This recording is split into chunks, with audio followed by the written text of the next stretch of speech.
Donc c'est vraiment en fait tout un monde à découvrir. Hein. C'est tout un monde qu'il faut expérimenter et c'est riche, c'est vraiment riche parce que on a l'impression comme ça qu'on peut s'évader à l'extérieur de nous-mêmes. Ça peut, pour certaines personnes, être une sorte de dispersion dans laquelle on va futilement, on va dire, dans des énergies, dans le monde des énergies, etc., etc. Mais il faut bien comprendre qu'on voyage à l'intérieur de nous-mêmes. Et moi, dans mon expérience, je me suis rendu compte que rentrer en contact comme ça avec les esprits de la nature, eh ben en fait, je rentrais en contact avec moi-même. Et quand j'allais connecter profondément les forces qui étaient à l'origine du fonctionnement de mes pensées, quand j'allais profondément dans l'introspection, sentir aussi les présences, les vibrations d'infusion même de ma présence dans mes différents corps, etc. Et ben maintenant, quand je le fais, je reconnais les forces qui en sont à l'origine. Je vois les consciences et les archétypes qui le gèrent. Enfin, vraiment, on rentre vraiment dans un monde où l'on observe et on constate une création vivante, intelligente. Hein. Et cette intelligence, quelque part, elle est intelligente sur le plan dans lequel elle est. C'est-à-dire qu'une intelligence sur le plan astral est astralisée, quelque part, alors qu'une intelligence sur le plan mental est mentalisée. Vous voyez ? Mais c'est la même intelligence. On est dans une conscience qui est une, qui est indivisible. Et plus on monte haut, plus tout s'éclaircit, plus on a des archétypes de plus en plus clairs et on a une épuration un petit peu des informations, vous voyez. Et plus on descend bas, plus on a un foisonnement, on va dire, comme une sorte de dégradation, quelque part, de la conscience de ces grandes forces de la nature, mais qui s'est organisée, vous voyez. Et cette organisation, elle a parfois créé des conflits, de par la division, de par la descente dans les plans inférieurs. Et ces conflits, on les retrouve justement dans la nature, des fois par les attaques que l'on retrouve, où des esprits de la nature ont été plombés, ont été attaqués, dans lesquels il y a certains peuples qui ne se supportent pas ou qui se tolèrent, etc., etc. Vous voyez ? Mais en définitive, toutes ces forces-là, elles vivent en nous-mêmes. Regardez, on prend un exemple. Il y a des types de personnes. On est composé de différentes forces. Vous savez, je vous avais déjà dit des fois que dans une personne, on reconnaît des fois différentes forces. Vous savez, on reconnaît des personnes on les regarde comme ça, on dit « Ah là là, lui il me fait trop penser à mon cousin, il a les mêmes yeux, c'est la même tête, quoi, c'est bizarre, etc. » Mais il n'est pas du tout pareil, il n'a pas la même voix. Vous savez, où il y a d'autres personnes, vous reconnaissez vraiment la manière de fonctionner, d'être douce, d'être ceci, mais il n'a pas la même tête, mais il vous fait penser à votre père ou à... Vous savez ? Et ces forces-là, en fait, si vous regardez bien, ce sont des forces de la nature, en fait, des combinaisons qui se sont créées, on va dire, et qui sont perçues un petit peu dans le corps vital ou dans le corps mental ou dans les corps spirituels un petit peu de la personne. Mais on arrive à les reconnaître. Et il y a des personnes avec qui vous n'avez pas du tout d'affinité. Ça, il y en a des fois, des personnes, c'est toujours les mêmes. Ce type d'énergie, vous aimez pas. Vous voyez ce que je veux dire ? Après, vous pouvez le transcender, vous pouvez vous en détacher, vous pouvez apprendre à connaître la personne. Parce que ces forces-là ne sont pas la personne. Mais il y a des personnes avec qui ce type d'énergie, vous n'avez pas du tout d'affinité.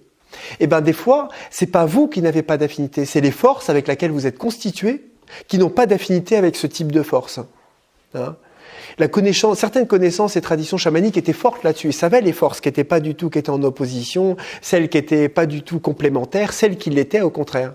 Et il y a des types de personnes que vous voyez toujours, ah j'adore ces personnes comme ça, et vous sentez, naturellement, il y a une attraction naturelle qui se fait dans ce type de personnes. À chaque fois que vous reconnaissez, en fait, c'est une reconnaissance de force et d'affinité, astrale, vitale, voire même spirituelle.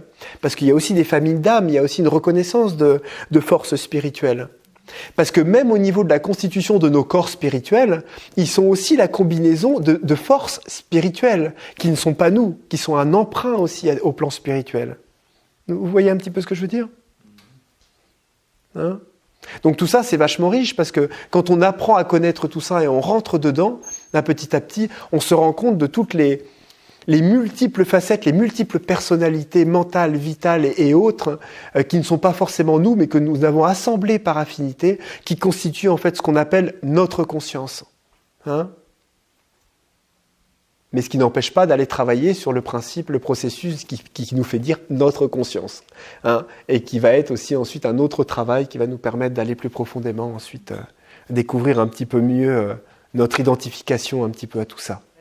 Notre propre conscience, notre croissance, ce principe d'évolution, ce cœur psychique, cet amour qui cherche par expérience à grandir dans l'incarnation, va chercher des méthodes pour grandir et se dépasser lui-même. Pour apprendre à aimer, dépasser ces processus-là. Et les processus que nous utilisons nous-mêmes pour transcender ce manque d'affinité, ces difficultés, les obstacles que l'on ressent, sont le principe que nous utilisons pour faire grandir ses propres forces, parce que c'est ainsi qu'elles se manifestent. Mais ça c'est quelque chose qui est intéressant, parce que ça vit en toi-même. L'autre, il est en toi-même, quelque part, d'un certain point de vue. Hein, mais c'est la confrontation des forces dans ta propre conscience. Hein. Voilà, mais c'est ça qui est intéressant, c'est qu'en même temps, nous sommes plusieurs, et en même temps, nous ne sommes que un. Hein, vous voyez ? Et en même temps, c'est ça qui est aussi extraordinaire, c'est que l'autre n'existe pas, et en même temps, il existe complètement. Mais il existe dans un certain plan de conscience. Dans un autre plan, il n'existe pas. Mais il n'existe pas dans un plan dans lequel toutes ces forces ne sont pas concernées. La dualité n'est pas concernée. Par contre, si on descend dans la dualité, dans des plans beaucoup plus grossiers, plus bas, doucement, dans cette dégénérescence, cette descente, petit à petit, la dualité et toutes les forces apparaissent. Donc la partie à nous qui s'identifie, qui vit cette incarnation et qui se retrouve spectateur et acteur aussi de cette chose-là, perçoit une combinaison de forces avec laquelle elle est en interaction. Et le travail, il est là, c'est là qu'il est à faire. Le vrai travail, c'est pour ça que c'est dans ce processus-là que nous faisons grandir la conscience, que nous élargissons, on va dire, la création. C'est pas forcément dans les plans supérieurs. Hein. Autrement, on y serait. Et en même temps, une partie de nous y est déjà. Mais tout à fait, regarde, tu es constitué physiquement de force, d'une incarnation de force féminine. D'accord ? Donc, par complémentarité, ton attraction naturelle, c'est d'être attiré par les forces masculines, me semble. Tu vois ce que je veux dire, hein ? Après, il y a des exceptions sur des choses, mais vous comprenez bien que c'est automatique. Et c'est une réalité vibratoire. L'attraction naturelle de ta constitution physique fait que tu te complémentes avec l'autre sexe. Donc ça, c'est déjà le fait que physiquement, tu es déjà constitué d'une force particulière. Tu vois ? Et quelqu'un d'autre est constitué d'une autre force. Et cela constitue une attraction et une complémentarité naturelle. C'est ça. Dans le sens où, par exemple, le fait de travailler sur ta féminité, le fait d'être féminine, etc., tu travailles sur toute la lignée des femmes. Tu vois ? Le fait de faire un vrai travail en tant qu'être féminin, en tant que femme, tu fais un travail, on va dire, sur des générations, sur toutes tes générations de femmes, par exemple, tous les problèmes transgénérationnels liés au féminin dans ta famille. Tu vois ? Donc le fait que tu aies accepté de t'incarner en tant que femme, ou du moins que tu te sois incarné en tant que femme, fait que tu as une répercussion automatique sur le principe féminin d'incarnation. Tu vois ce que je veux dire ? Et c'est exactement la même chose, même au niveau astral, au niveau mental, des forces qui constituent notre conscience. Et même au niveau mental. Et pas que féminin et masculin. Là, je parle d'une quantité d'autres forces. Vous voyez un petit peu ce que je veux dire ? C'est pour illustrer un petit peu mieux la chose.